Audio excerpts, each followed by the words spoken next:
Let's get on our final topic, and let's talk about Drag Race España, which I was wondering about the other day. I was like, what's going on with Drag Race España? First of all, I was living for a lot of the photos that I was seeing from the show, particularly let me pull up this one of the main cast, I mean the judges. So they go Supreme, then we have we have the Javis, who is they're married. I don't know if y'all knew that, which is oh my god, what's the name? Javier Calvo and Javier Ambrosi. That's the way she always says their name. That's why I was going with it. And Ana Loking. That's how Supreme be saying her name. So that's how I was saying it. So now the premiere date of España has finally been announced, and fans couldn't be more excited about what's become one of the most popular international shows of the Drag Race franchise. I absolutely love it. I love this. So I was so excited for this. I had to tag my Spain people to be like, look what's happening. I love this picture, especially with which one is the one of the I think his name Javier Calvo, with the black jacket on. It says faggot on the jacket. I was like, oh, I'm living for that. That is couture with a little derogatory word written across. But I was living for the futuristic look of all this. I'm living for Supreme's wig. It definitely looks like they put a lot of coins and a lot of budget into this show. I mean, I like some of the other spinoffs, but yeah, I always get overtly excited when it's time to come around for Drag Race España. Now, the 12 Spanish queens, we have we can get into that in a second. Oh wait, because I want to show y'all some of these other pictures too. So we have that one. Then we have the picture with just the judges, which I absolutely love this shoot right here. You can pretty much see the picture closer with Javier Calvo's picture with the one on the one on the far left, where you get to see the jacket with the word rhymes with maggot on it. I'm definitely living for the looks of it. And that's another thing too. They definitely give like fashion when it comes to a lot of the judges and stuff on the show. So I'm living, and I know people have made their complaints about the lack of color, people of color on the show, but I've had conversations with people who are aware of the whole Spain drag scene and said there's not a lot of women, performers of color that you would see in Spain that are actually out here doing drag and things of that nature. So that's why you really don't see a lot of dark skinned girls. It's not as diverse as as like in the United States or other places. So it's like especially when you're talking about Spain, which is very much white European coded. They do have dark skinned people, and they have indigenous people, and they have people who live on like they call them gypsies and things of that nature, but it's not, like that. But anyway, so I do have the list of queens. I was gonna probably go around and show y'all each photo, but I'm thinking I'm gonna just pull up the full cast one. So there's the full cast photo. And so our first queen that we're gonna get into is Farron. I think is how you say her name because it's Ferrxn. Now she's from Valencia. Now Farron is bringing the comedy into season 5 in Drag Race España and tells her competitors to expect the unexpected. She comes to represent her homeland with pride and is ready to be crowned the next winning queen to speak Valencian or Valencian. And she's 27 years old, by the way. Now, our next queen we got is Eva Harrington, who's also 27 and from Tenerife. Now, Eva Harrington defines her drag as an explosion of femininity, hips, waist strength, and elegance, and is ready to crown herself the humble queen of the season. She wants to be the next Spanish drag superstar to prove the world that the Canary Islands can shine. Our next queen goes by the name of Nori, and she's 28, and she's from Extremadura. Now, Nori is the fashion queen of the season, and her biggest inspirations being designers such as Mugler and Versace, along with divas like Christina Aguilera. She defines her strengths as her look, makeup, hairdressing, sewing, and dancing, and men as her weakness. Well, who doesn't like that last one? Because the last one is definitely a weakness of mine. Now, we also have Margarita Califata. who is 32, and she's from Cordova. Now, Margarita's drag name is inspired by her neighborhood of Cordova as representation of her hometown. Her drag inspirations include her own mother, as well as Pamela Anderson, saying, I want Margarita Califata to be an homage to everything my mother couldn't have been and to have everything that she could not have.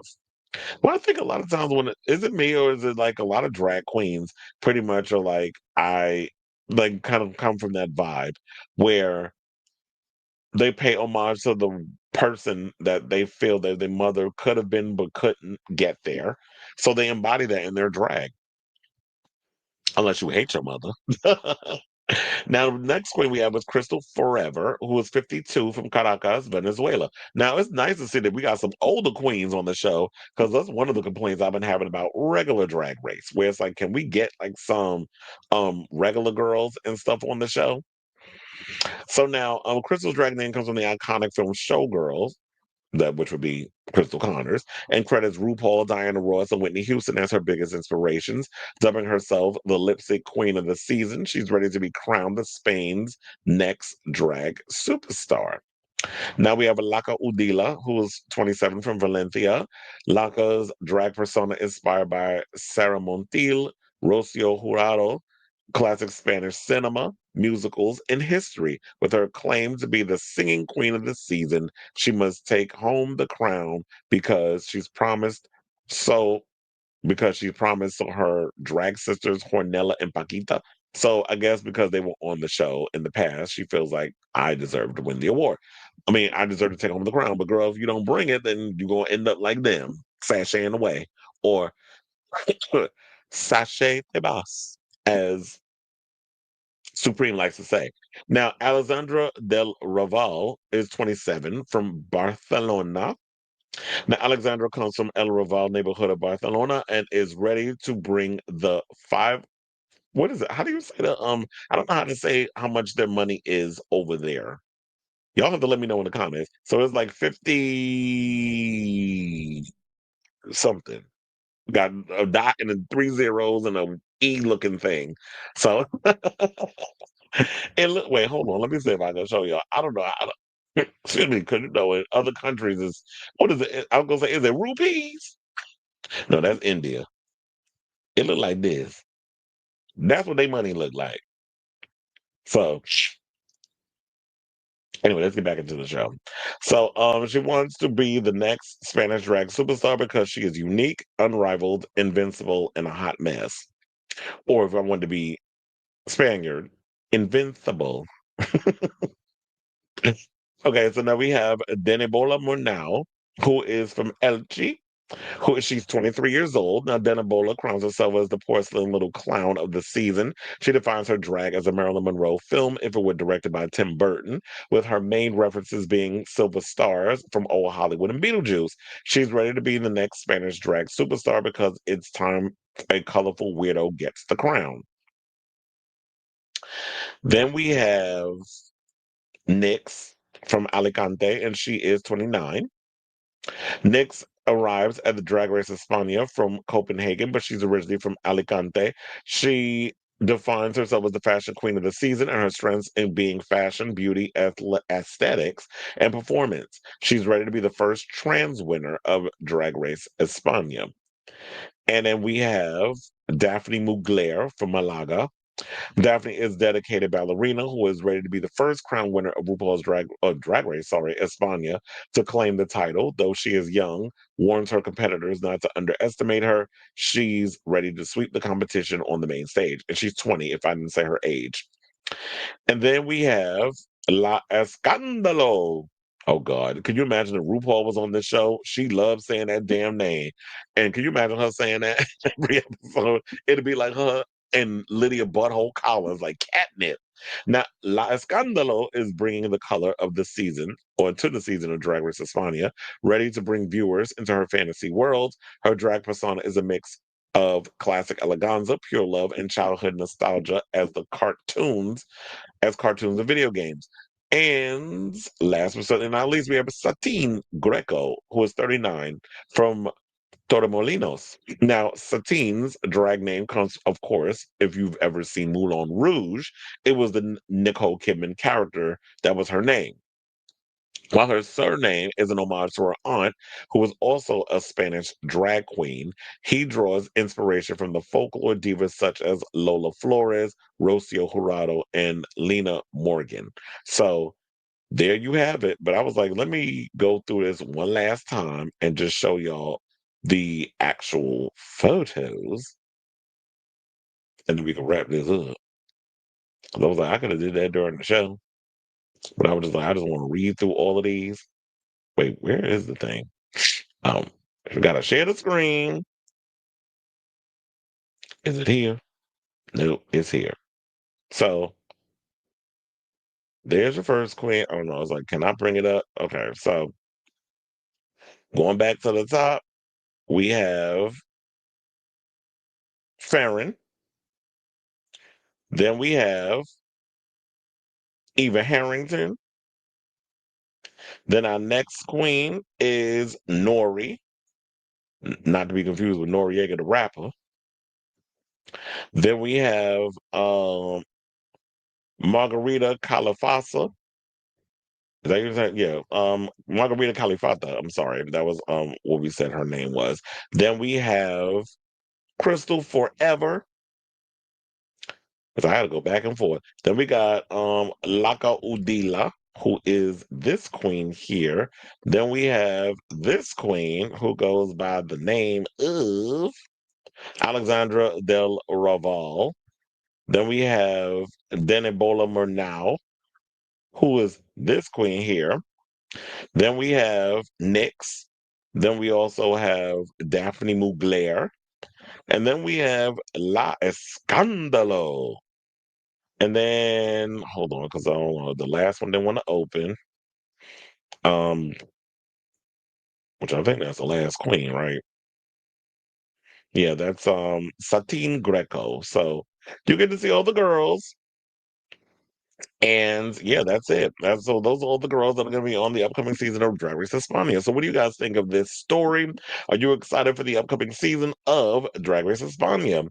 I definitely am. As I tell you, it's like out of all the other the spin-offs that come, the international spin-offs, Drag Race España is definitely like one of my favorites out of the franchise. Let me check and see if I actually told y'all the date that the show was actually coming out, because I'm not sure if I did. Wait a minute, did I not even put it in here?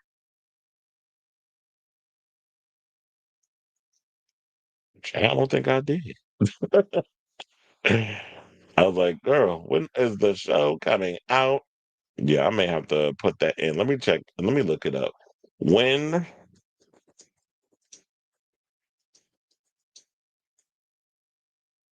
when is Drag Race España season 5? Yeah, season 5. No, that can't be March 2024. Hold on.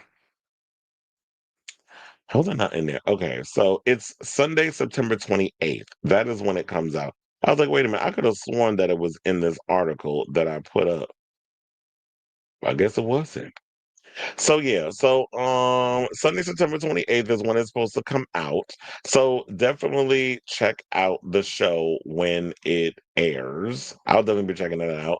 It'll be on, Wow Presents Plus in the US and select territories day and date with its local airings on Spain's at ATRES Player Premium. So if you were interested in checking all that out, definitely check it out. And I definitely want to hear from y'all. What do you guys think? Are you excited? Do you know some of these queens? What did you think of the judges' looks and Supreme's look and all that good stuff? I'm just looking forward to seeing. I want to see an upcoming trailer showing all the queens in rare form and all that stuff. So that's what I'm looking forward to, which I'm sure we will be getting before the season airs. So it's got to be within the next week. So let me know what you guys think of this story in the comments down below.